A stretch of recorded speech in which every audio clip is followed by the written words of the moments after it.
Section 1. You will hear a woman talking on the telephone to a man about a car he is selling. First, you have some time to look at questions 1 to 4.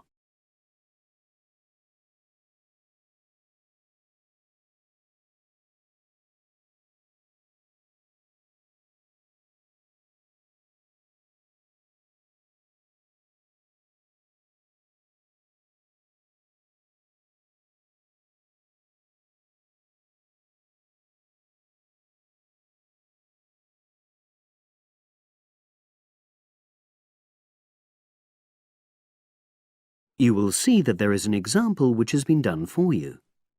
On this occasion only, the conversation relating to this will be played first.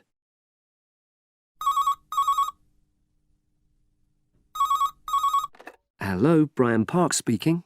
Oh, hello. I'm calling about the advert in the paper. For the car? Yes, the Mini you've got advertised for sale. Oh, yes. I just wanted to find out a bit more information. Of course. What would you like to know? It's my brother who's interested, actually, but he's not in today, so he asked me to call you. Fine. Great, thanks. So it's a Mini, Yep. and how old is it? Just coming up to 13 years old. The man says the car is just coming up to 13 years old. So 13 has been written in the space.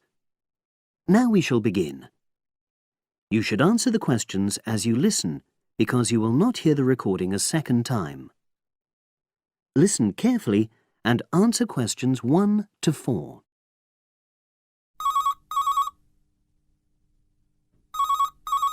Hello, Brian Park speaking. Oh, hello. I'm calling about the advert in the paper. For the car? Yes, the Mini you've got advertised for sale. Oh, yes. I just wanted to find out a bit more information. Of course. What would you like to know? It's my brother who's interested, actually, but he's not in today, so he asked me to call you. Fine. Great, thanks. So it's a Mini, Yep. and how old is it?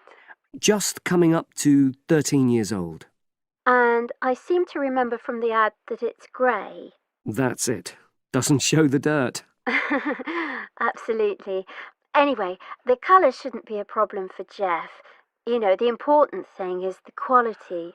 Yes, of course. And what about mileage? With it being pretty old, it's probably over 100,000? Actually, it's 40,000 less than that. 62,000 on the clock. Great! I remember now. I'm confusing it with another ad I was looking at. Right. Pleasant surprise then. Yeah. Have you been the only owner, or was there a previous one? I'm the second one. Before, it was owned by a teacher who was a very careful driver, didn't have any accidents. Very good. And what about you? What do you tend to use it for? I haven't used it all that much, mostly for shopping. You know the sort of thing. So not much wear and tear. I'll make a note of that. I know Jeff wanted me to check that. Right. Before you hear the rest of the conversation, you have some time to look at questions 5 to 10.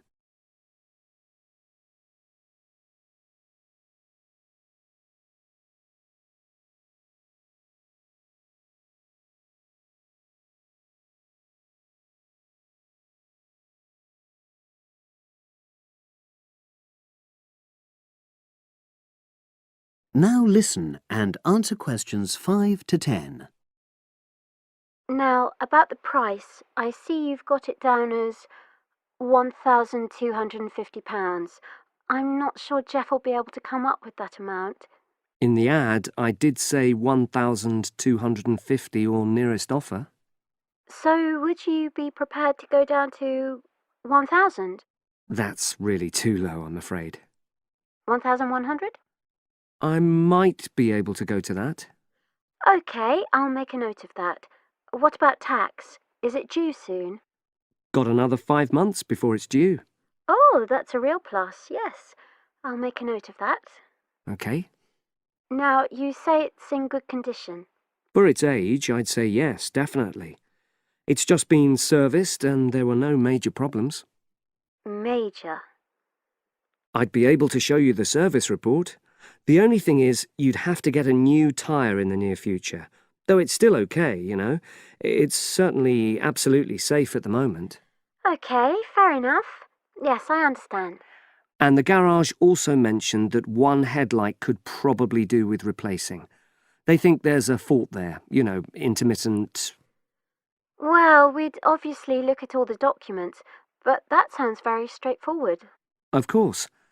I've got all the service documents up to date, and you can look at those. Well, it all sounds pretty good, and I know my brother will be interested, so would it be possible for him to see the car?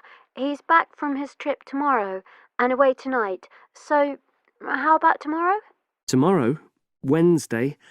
I'm afraid that's not possible. I'm out pretty much all day. Well, Thursday then? That'd be fine, yeah. In the morning? Yes, that'd suit me perfectly. Great. Now, you'll need my address. Oh, yes, of course. What is it? It's number 238, 238? London Road. Oh, that's easy enough. Yes, very straightforward. So I'll pass on these notes to Jeff, and he'll see you in a couple. That is the end of section 1. You now have half a minute to check your answers.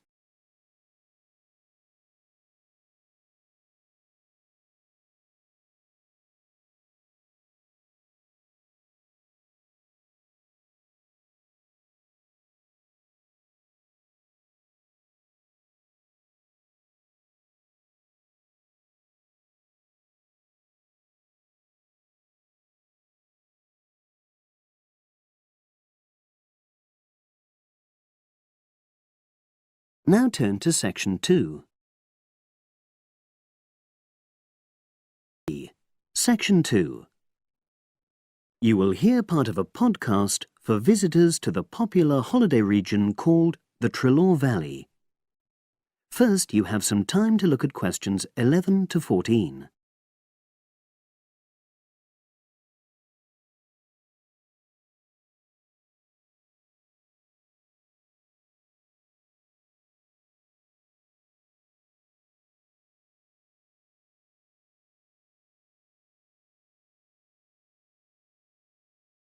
Now listen and answer questions 11 to 14.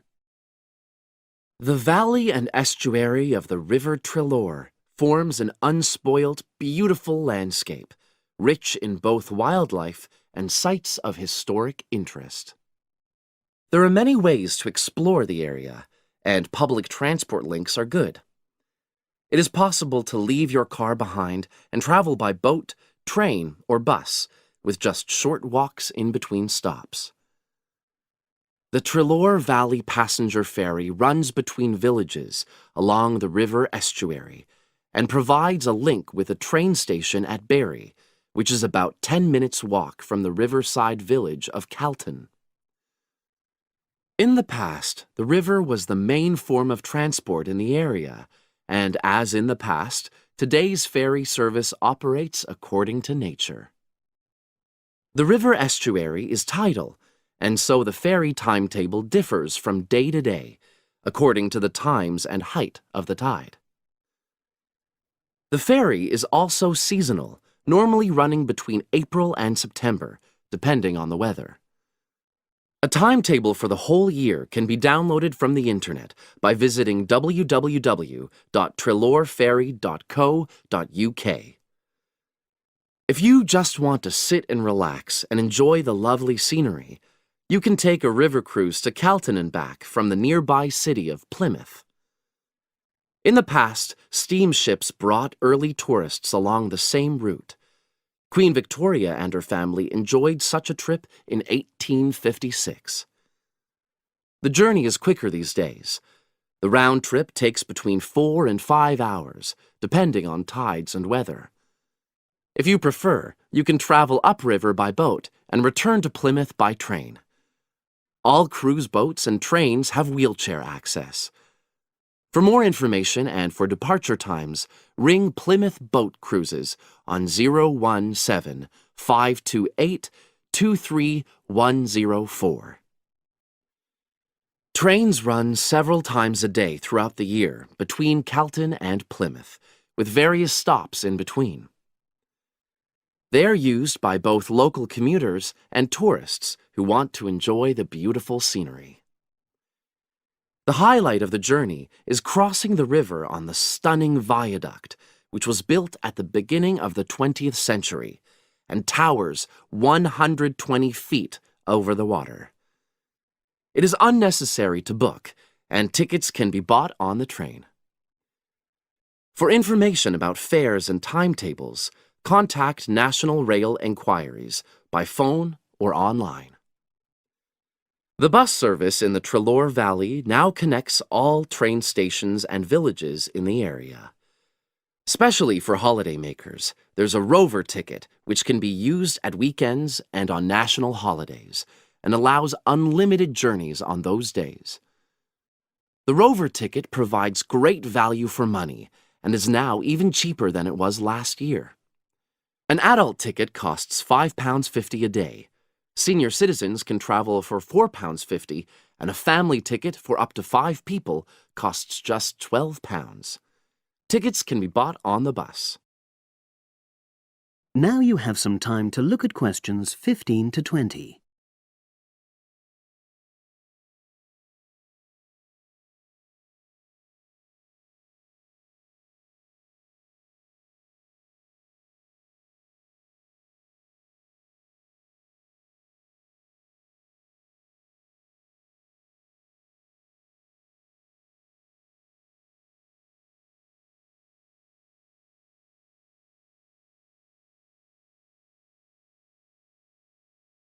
Now listen and answer questions 15 to 20.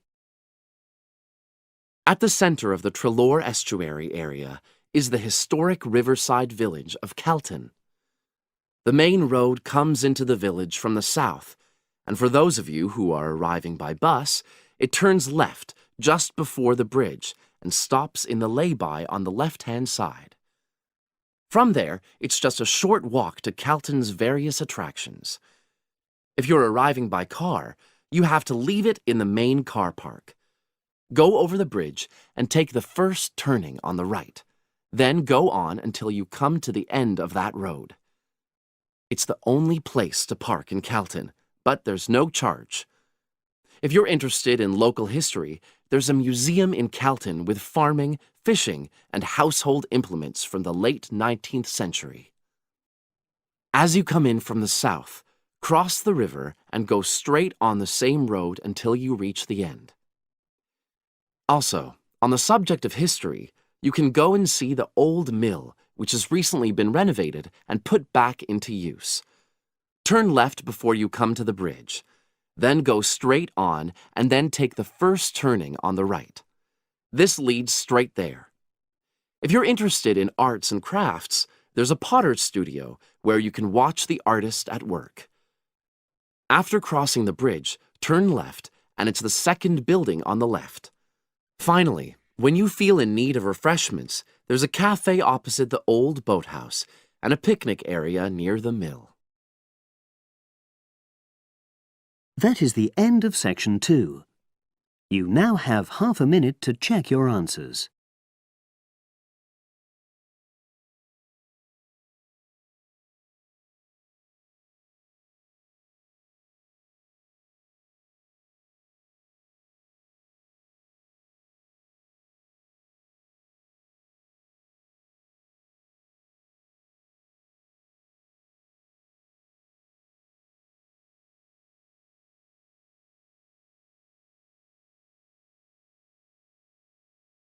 Now turn to section 3.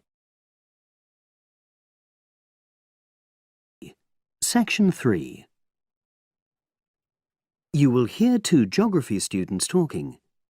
An older student, called Howard, is giving advice to a younger student, called Joanne, on writing her dissertation. First, you have some time to look at questions 21 to 24.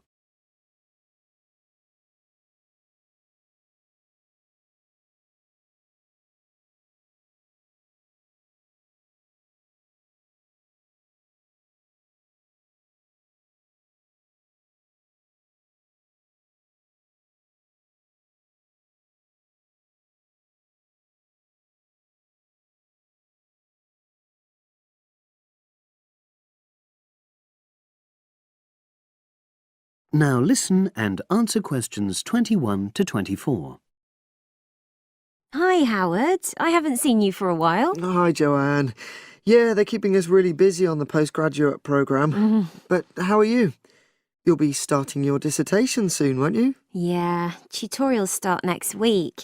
I've got Dr. Peterson. You'll remember it all from last year, of course. It's not something you forget easily. Oh. But seriously, although I didn't expect to enjoy writing my dissertation, and in fact I didn't really find it much fun, I wouldn't have missed the experience. I found it really improved my understanding of the whole degree programme, from the first year on. Right. So, what are you doing yours on? Glaciated landscapes. Although I haven't decided exactly what aspect yet. I did mine on climate systems, so I can't help you much, I'm afraid. But you'll be fine once you start your tutorials. Dr. Peterson will help you focus. I know, and he'll set me deadlines for the different stages, which is what I need. My concern is that I've got tons of material on the topic, and I won't be able to stick to the word limit, I remember I had different concerns when I was doing my dissertation. Last year. Yeah, before my first tutorial, I did a lot of fairly general reading because I hadn't fixed on my topic at that stage. I actually enjoyed that quite a lot and really improved my reading speed, so I was getting through a lot of material. I was frightened I wouldn't remember it all, though, so I got into the habit of making very detailed notes. So, did you find your tutor helpful in getting you started?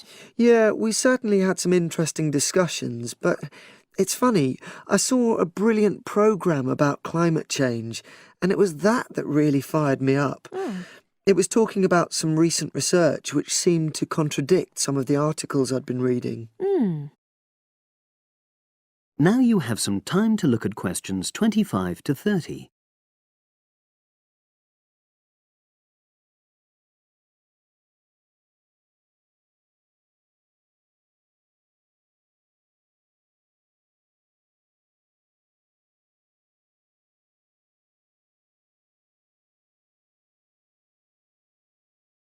Now listen and answer questions 25 to 30. So you say your tutorials start next week? Yeah. Well, the first month's crucial. You've got to meet your tutor and decide on your focus, but don't become too dependent on him. Don't see him every week, only when you want to check something. Right. Once you've got the focus, you've got to get reading. It's helpful to look through the bibliographies for all the course modules relating to your topic, and get hold of any books you think you'll need. I haven't got much money. I mean, get the books from the library, far better. And I suppose I should prepare a detailed outline of the chapters? Yeah, absolutely. But don't feel you have to follow it slavishly. It's meant to be flexible. OK. Now, I'm someone who likes to get writing quickly. I can't just sit and read for a month. Not like me, then. But if that's what suits you, your natural approach, then you really ought to start immediately and write the first chapter. Right.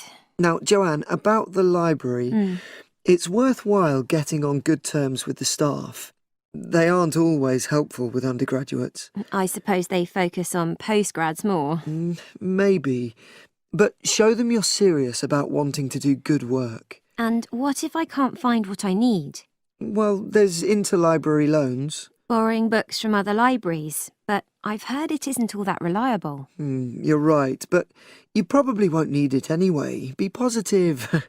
The library is likely to have most things you need.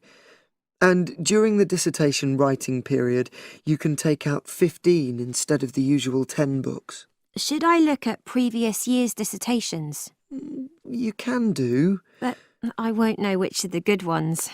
The library only keeps the best, and the staff can advise you. Are they willing to do that? Oh, yeah. And I'm worried about getting journal articles from the electronic library. Well, have you tried to find any yet? No. Well, you should. It's really straightforward. That's obviously something I'll have to look into. Dr. Peterson will help. Yeah, I know I can go to him if I have any worries. Except he will be away in the second month. It's the holidays. You should ask him what to do while he's away. Gosh, yeah. I suppose I can get a lot of support from course mates. I know a couple of people who are thinking of doing the same topic as me. Take care. Collaboration can become dependency. I think you'd better see how that works out, what the people are like. You're probably right. About other reading, I suppose Dr. Peterson will recommend plenty of good articles to get me started. One thing I'd find out is what his attitude is to internet sources. Surely not in this day and age. I'd better get that sorted out right at the beginning. I would if I were you. And I've also got some questions about the research sections. How much time I should spend explaining the process? Well, I think that's up to you. You can see how it develops as you're writing. OK. It's the same with things like time management. That's something a tutor can't really help you with. I agree. So, is there anything else you need me to go over? That is the end of section 3. You now have half a minute to check your answers.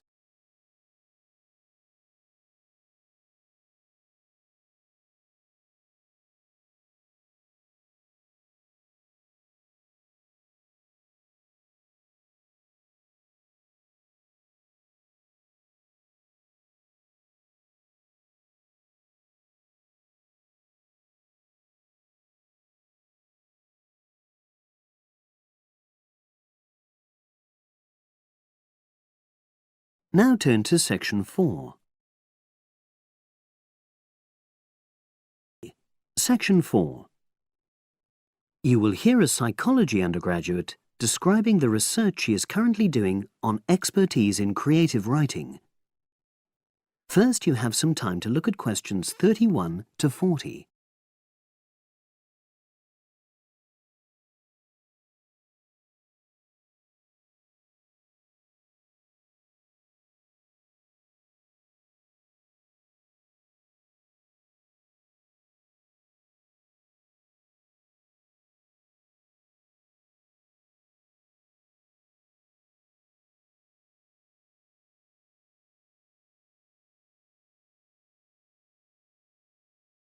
Now listen and answer questions 31 to 40. For my short presentation today, I'm going to summarise the work I've done so far on my research project to explore expertise in creative writing. Essentially, I'll share with you the process I underwent to gather my interim findings. First of all, I should give a little relevant background information about myself. Before I started my current degree course in cognitive psychology, I studied English literature, and as you can imagine, this meant I spent a great deal of time thinking about the notion of creativity and what makes people develop into successful writers. However, the idea for this research project came from a very specific source. I became fascinated with the idea of what makes an expert creative writer when I read a well-known 20th century writer's autobiography. I won't say which one at this stage, because I think that might prejudice your interpretation. Anyway, this got me thinking about the different routes to expertise. Specifically, I wondered why some people become experts at things whilst others fail to do so, in spite of the fact that they may be equally gifted and work equally hard. I started to read about how other researchers had explored similar questions in other fields. I began to see a pattern that those studies which involved research in a lab were too controlled for my purposes, and I decided to avoid reading them. I was quite surprised to find that the clearest guidance for my topic came from investigations into what I call practical skills, such as hairdressing or waiting tables. Most of these studies tended to use a similar set of procedures, which I eventually adopted for my own project.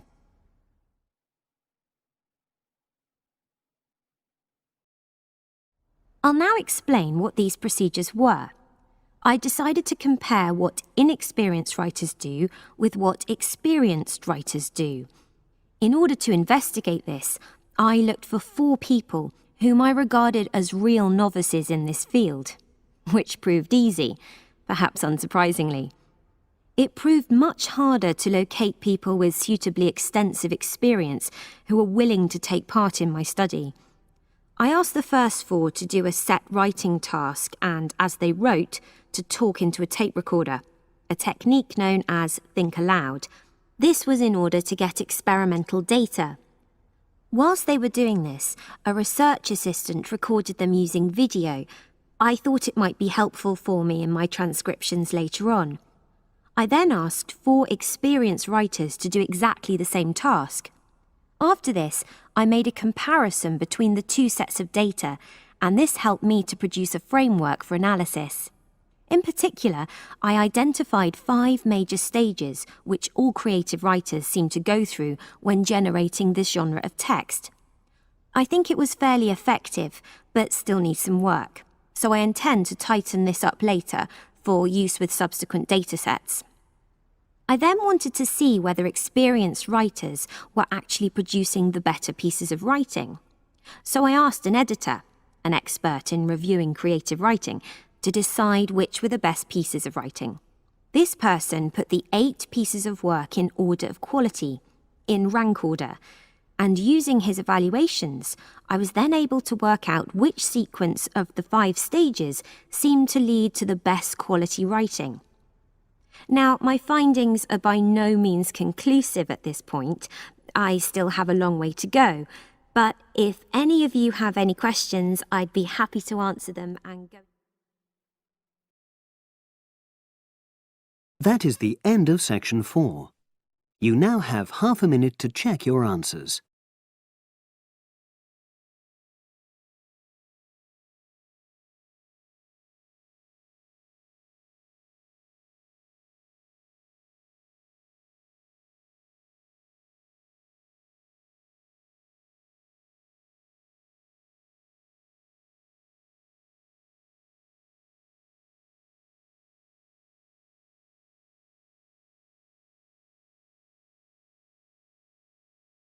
That is the end of the listening test. You now have 10 minutes to transfer your answers to the separate answer sheet.